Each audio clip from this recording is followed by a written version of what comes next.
श्री गणेशाय नमः। श्री जानकी वल्लभो विजयते। श्रीमद् वाल्मीकि रामायण 17वां सर्ग। ब्रह्मा जी की प्रेरणा से देवता आदि के द्वारा विभिन्न वानर यूथपतियों की उत्पत्ति।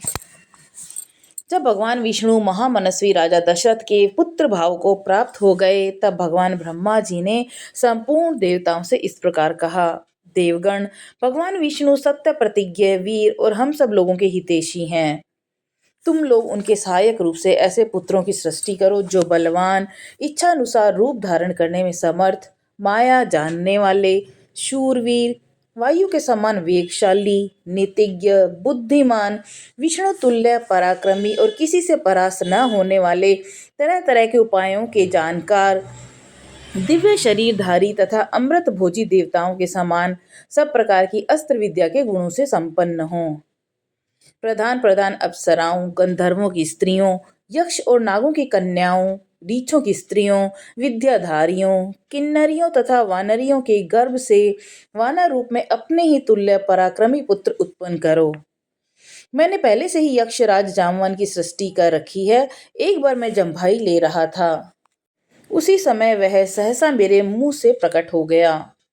भगवान ब्रह्मा के ऐसा कहने पर देवताओं ने उनकी आज्ञा स्वीकार की और वानर रूप में अनेकानेक पुत्र उत्पन्न किए। महात्मा ब्रह्मा के ऐसा कहने पर देवताओं ने उनकी आज्ञा स्वीकार कर ली। महात्मा ऋषि, सिद्ध, विद्याधर, नाग और चारणों ने भी वन में विचरने वाले वानर भालुओं के रूप में वीर पुत्रों को जन्म दिया। देवराज इंद्र ने वानर राज बाली को पुत्र रूप में उत्पन्न किया, जो महेंद्र पर्वत के समान विशालकाय और बलिष्ठ था। तपने वालों में श्रेष्ठ भगवान सूर्य ने सुग्रीव को जन्म दिया। बृहस्पति ने तार नामक महाकाय वानर को उत्पन्न किया, जो समस्त वानर सरदारों में परम बुद्धिमान और श्रेष्ठ था। तेजस्वी वानर गंधमादन कुबेर का पुत्र था। विश्वकर्मा नल नामक महान वानर को जन्म दिया।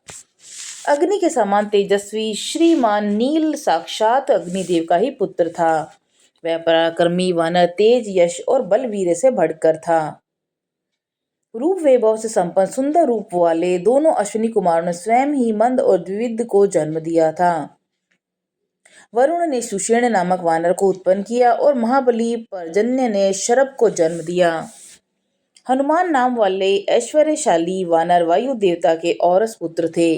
उनका शरीर वज्र के समान सुदृढ़ था। वे तेज चलने में गरुड़ के समान थे। सभी श्रेष्ठ वानरों में वे सबसे अधिक बुद्धिमान और बलवान थे। इस प्रकार कई हजार वानरों की उत्पत्ति हुई। वे सभी रावण का वध करने के लिए उद्यत रहते थे। उनके बल की कोई सीमा नहीं थी। वे वीर, पराक्रमी और इच्छानुसार रूप धारण करने वाले थे। गजराजों और पर्वतों के समान महाकाय तथा महाबली थे। रीछ, वानर तथा लंगूर जाति के वीर शीघ्र ही उत्पन्न हो गए।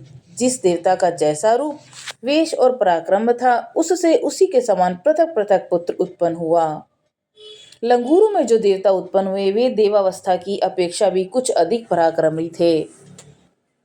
कुछ वानर रीछ जाति की माताओं से तथा कुछ किन्नरियों से उत्पन्न हुए। देवता, महर्षि, गंधर्व, गरुड़, यशस्वी, यक्ष, नाग, किम पुरुष, सिद्ध, विद्याधर तथा सर्प जाति के बहुसंख्यक व्यक्तियों ने अत्यंत हर्ष में भरकर सहस्त्रों पुत्र उत्पन्न किए।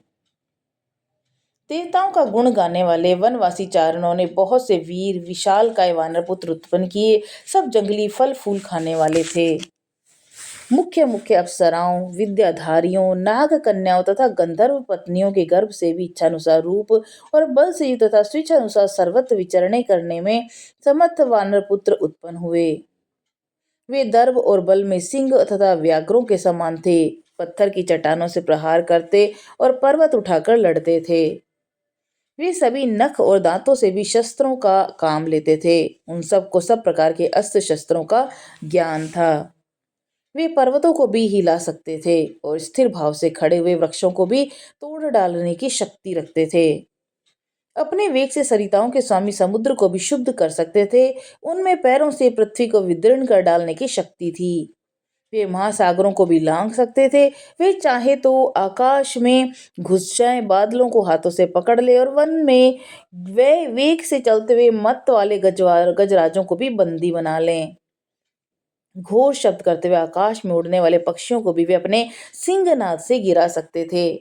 ऐसे बलशाली और इच्छा अनुसार रूप धारण करने वाले महाकाय वानर यूथपति करोड़ों की संख्या में उत्पन्न हुए थे। वे वानरों के प्रधान यूथों के भी यूथपति थे। उन यूथपतियों ने भी ऐसे वीर वानरों को उत्पन्न किया था जो यूथपों से भी श्रेष्ठ थे।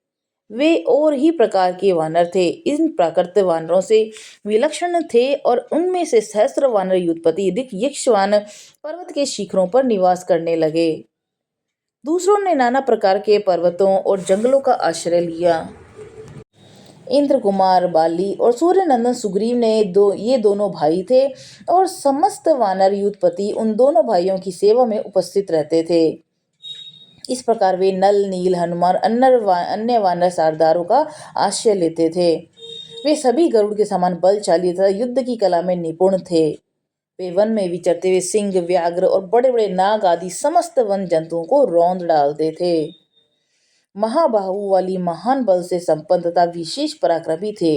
उन्होंने अपने बाहुबल से रीछों, लंगूरों और अन्य वानरों की रक्षा की थी। उन सबके शरीर और पार्थक्य सूचक लक्षण नाना प्रकार के थे।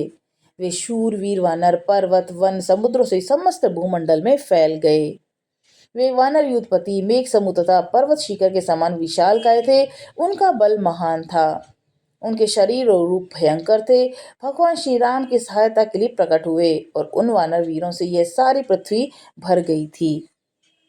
इस प्रकार वाल्मीकि निर्मित आर्ष रामायण आदि काव्य के बाल कांड में 17वां सर्ग पूरा हुआ। 17वां सर्ग पर पूरा हुआ। जय श्री राम।